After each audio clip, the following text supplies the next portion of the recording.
अस्सलामुअलैकुम स्टूडेंट्स, मैं हूं इरफान खान। हमने जैसा कि पिछले वीडियो में देखा था, 5वीं के स्कॉलरशिप वाले जो तलबा ये वीडियो देख रहे हैं उनको पता होगा कि जो पिछला जो वीडियो था हमारा वो वहां से हमने 5वीं का जो है उर्दू ग्रामर स्कॉलरशिप को लेकर जो है हमने शुरुआत की थी। और इसके पहले वीडियो में कुछ हिस्सा मैंने उसका जो है अपलोड किया था।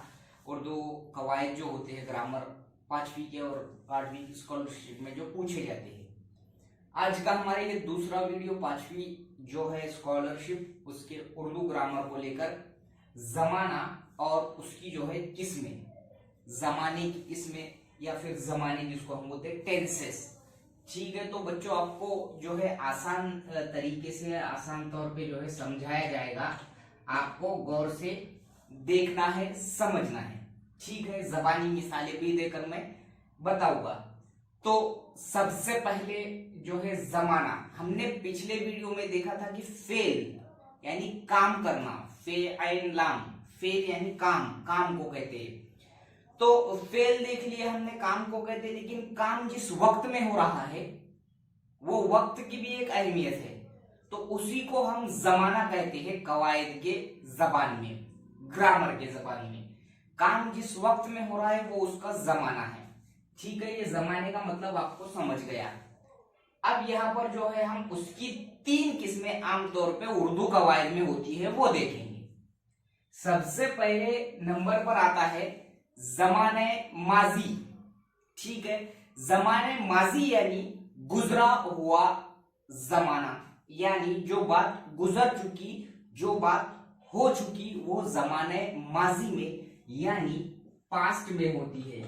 ये इंग्लिश में मैं आमतौर पे बोल रहा हूं, आपको उर्दू में ज़हन में रखना है। गुजरी हुई बात जब कही जाती है तो वो जमाने माजी में होती है।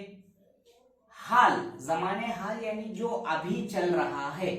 ठीक है, जो बात चल रही है, जो बात हो रही है हाल के जमाने में, वो जमाने हाल कहलाता है। वो जमाना जमाने हाल कहलाता है। जमाने मुस्तकबिल, जमाने मुस्तकबिल ये तीसरी किस्म है जमाने की। इसमें जो काम यानी जमाने का जो वक्त होता है उसका जो पता चलता है उस वक्त से, वो मुस्तकबिल के बारे में भी जब बात की जाती है तो हम कह सकते हैं कि वो जमाने मुस्तकबिल हो सकता है। इसकी हम आम मिसालें देखने की कोशिश करेंगे। मिसालों पर से आपके और भी जहन में आ जाएगा। आपको फेल की तारीफ मैंने बताया हो, फेल पिछले बारी में बताया था, उसका जो वक्त होता है, उस काम के करने का वक्त का जो तयन जब होता है तो जुमले में उस वक्त को ही जमाना कहते हैं। जमाने की आमतौर पे मैंने 3 किस्में बताया, ये आपको समझ रही होगी। तो अगर मैं यहां मिसाल लूं कि आबिद खेल रहा था। ठीक है, अगर मैं ये मिसाल लूं, ये पहली मिसाल अगर मैं बताऊं आपको, तो आबिद खेल रहा था। मैंने आपको जमाने की किस्में में शुरुआत में ही पहली मिसाल बताया जमाने माजी की।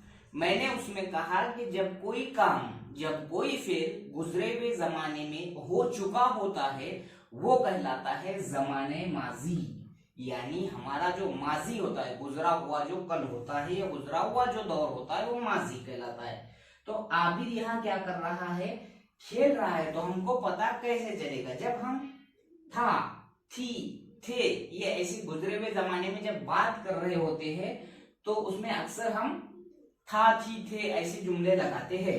लोग जा रहे थे यानी ये जमाने माजी, जब हम आज बयान हम आज कर रहे हैं, लेकिन कोई वाकया है जो माजी का बयान कर रहे हैं। आबिद, माजी में हमने आबिद को देखा था कि वो खेल रहा था, उस वक्त वो क्या कर रहा था, ऐसा किसी ने आपको पूछा तो आप जवाब देंगे कि आबिद जो है वो खेल रहा था। ठीक है, ये हो गया जमाने माजी की मिसाल। अगर मैं और बोलूं एक मिसाल, तो लोग जा रहे थे, लोग मेले में जा रहे थे वगैरह वगैरह।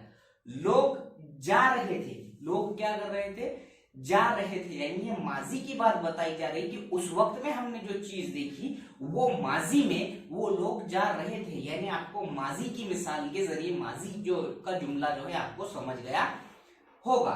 अब हम आगे देखेंगे अगला जो है मिसाल, अगले जो है जमाने की मिसाल के जरिए हम समझेंगे जमाने हाल। मैंने आपको बताया जमाने हाल यानी ऐसा जमाना जो अभी के जो चल रहा है, यानी अभी मैं क्या कर रहा हूं, मैं लिख रहा हूं। ये देखो मैंने कहा जो बात, जो चीज, जो काम हाल के जमाने में, अभी के जमाने में हो जाती है या चालू रहती है या हो रही है, वो कहलाती है जमाने हाल की मिसाल प्रेजेंट टेंस। ओके, प्रेजेंट में चल रहा है। ये इंग्लिश की भी टर्मिनोलॉजीज को जहन में रखो, चूंकि आप 5वीं में है तो नहीं भी चलता, 8वीं वाले जहन में रखो, ठीक है। मैं खेल रहा हूं, मैं लिख रहा हूं, मैं पढ़ रहा हूं, मैं खा रहा हूं, ये तमाम जो मिसालें हैं ये जमाने हाल की है, ये प्रेजेंट टेंस की है। चूंकि इस वक्त में फिलहाल मैं क्या कर रहा हूं, कोई क्या कर रहा है, लोग क्या कर रहे हैं, ये आप बता रहे हो, यानी वो जमाने हाल है। मोहसिन जा रहा है।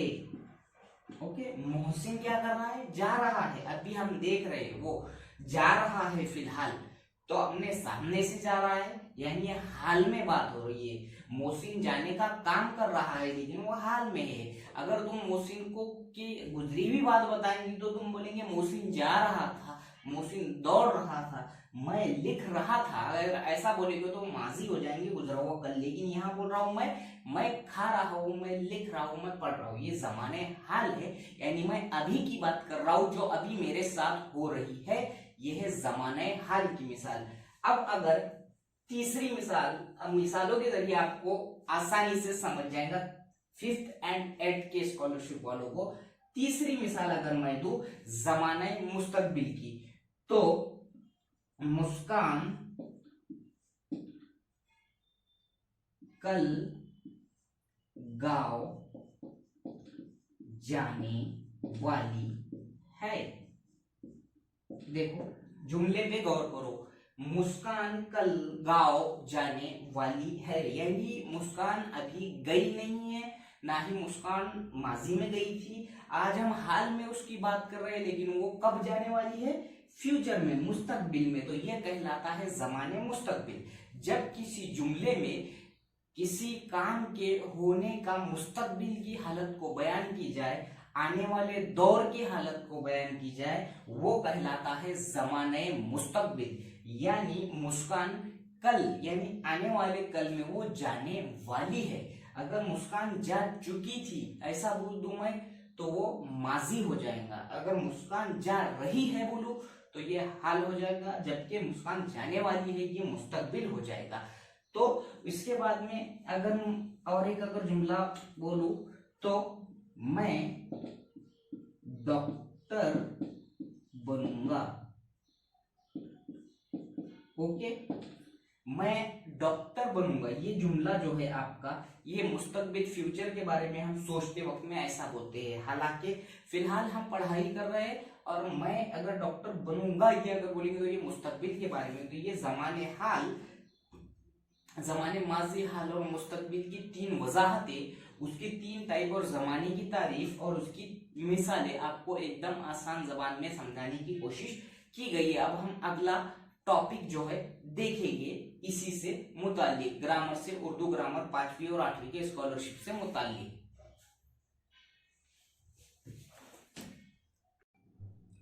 हमारा दूसरा टॉपिक देखेंगे हम लोग अलामाते औकाफ।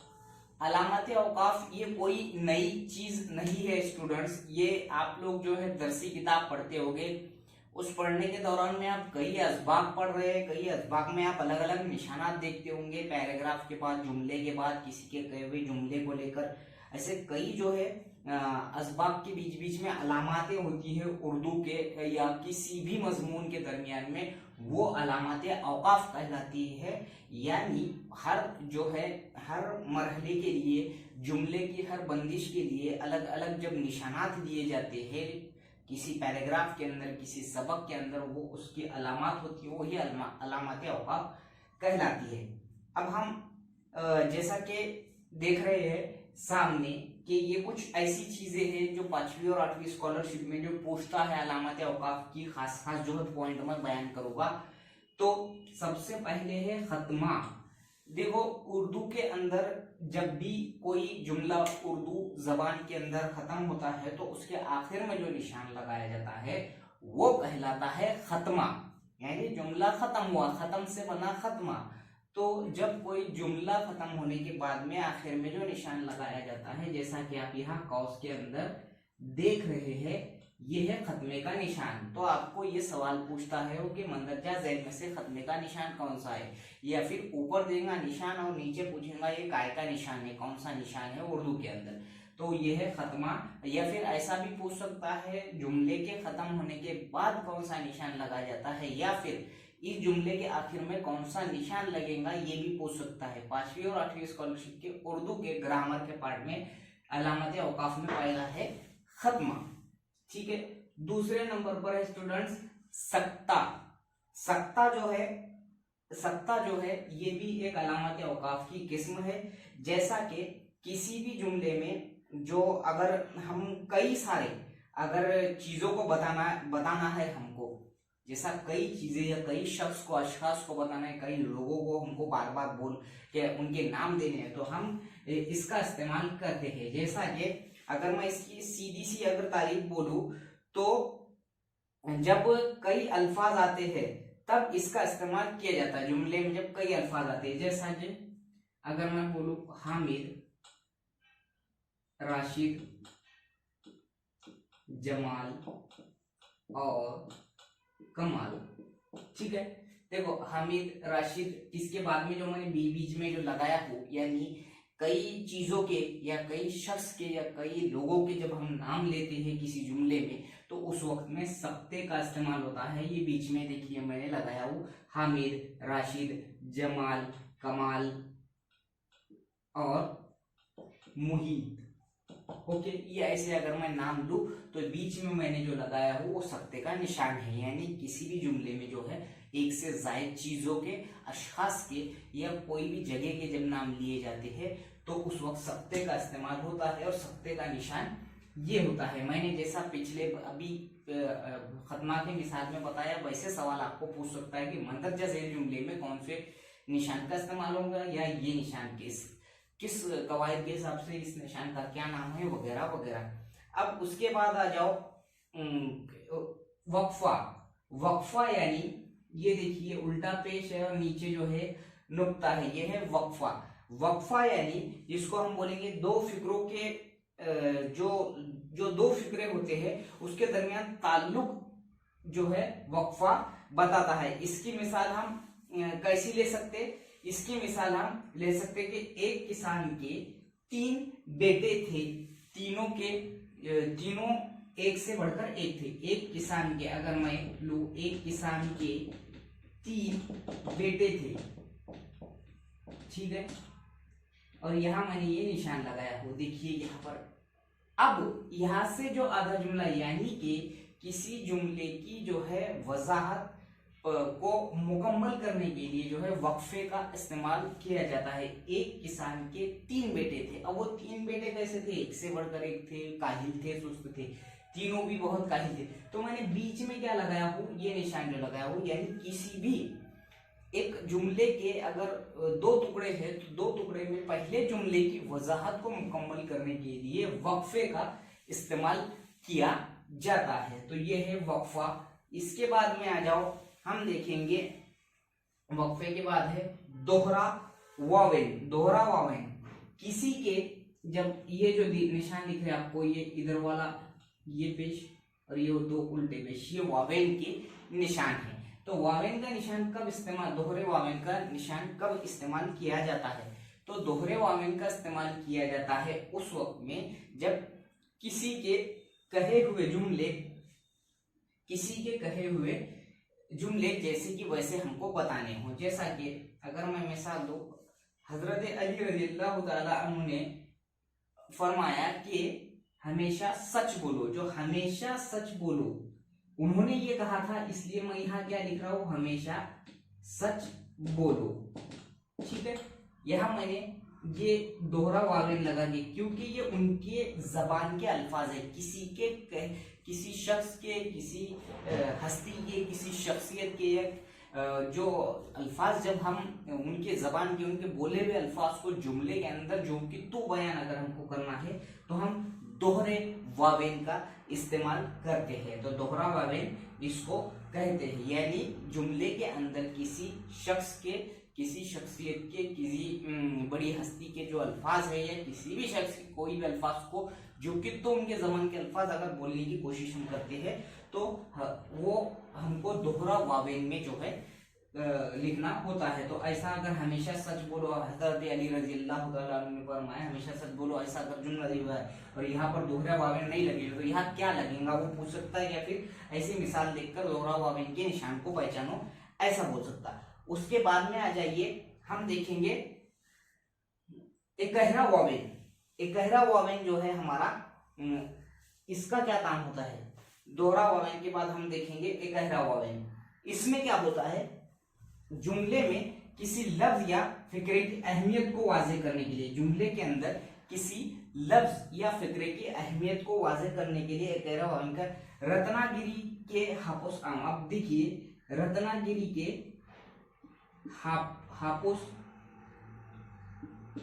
रत्नागिरी के हापुस आम। अब देखो ये मैंने निशान लगा दिया हो कायमे एक गहरे वावेन में हापुस आम, क्योंकि हापुस आम को मैंने ये यहाँ मुझे खास जो है रत्नागिरी की क्या चीज मशहूर है ये बताना है, इसलिए हमको जो है हापुस आम, रत्नागिरी के हापुस आम। नागपुर के संतरे, तो नागपुर जो है यहाँ नागपुर अगर लिख दूं मैं तो आपको पता है, लेकिन नागपुर के क्या मशहूर है? संतरे। तो नागपुर के संतरे को मैं एक गहरा वावेन में लिखूंगा संतरे को, तो आपको उसकी जो फिक्रे की या उसके जुमले के अंदर आने वाले जो चीज है उसकी अहमियत आपको पता चल जाएगी एक गहरे वावेन की वजह से। तो आपको ये चीजें समझ गई होंगी, एक गहरा वावेन, दोहरा वावेन कहाँ इस्तेमाल किया जाता, कैसा इस्तेमाल किया जाता। अब हम देखेंगे फजाइया अलामत। यहाँ आपको फजाइया अलामत जो है दिख रही है, फजाइया अलामत इसको कहते हैं। फजाइया अलामत यानी जबान से निकले हुए या इंसान के अचानक उसके जो है इंसान के जज्बात का जो इजहार करने के लिए जो इस्तेमाल किए जाने वाले अल्फाज है वो फजाइया अलामत से जाहिर करते हैं। जैसा कि वाह, वाह क्या बात है ना।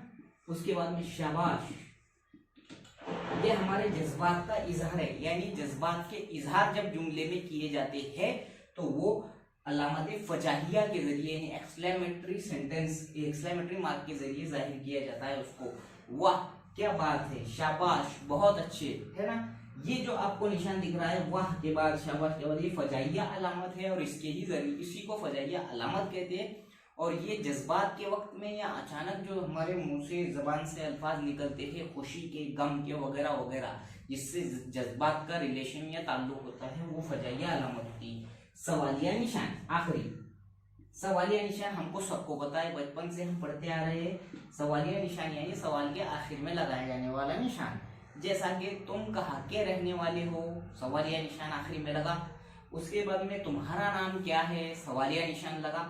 तो ये तमाम चीजें सवालिया निशान। तो ये थी अलामात औकाफ और उसकी पहचान और उसकी मिसालें, एकदम आसान जबान में 5वीं और 8वीं के स्कॉलरशिप का एक अहम तरीन जो है हिस्सा है ये आज का जो है जमाने और अलामात औकाफ। आप तमाम स्टूडेंट्स को 5वीं और 8वीं के जरूर समझ में आ गया होगा, मुझे पूरी उम्मीद है। और जो है इसके बाद भी हम अलग अलग जो है पार्ट्स इसके लेते जाएंगे और पूरे उर्दू का स्कॉलरशिप जो है 5वीं और 8वीं का खत्म करके हम नेक्स्ट सब्जेक्ट लेंगे।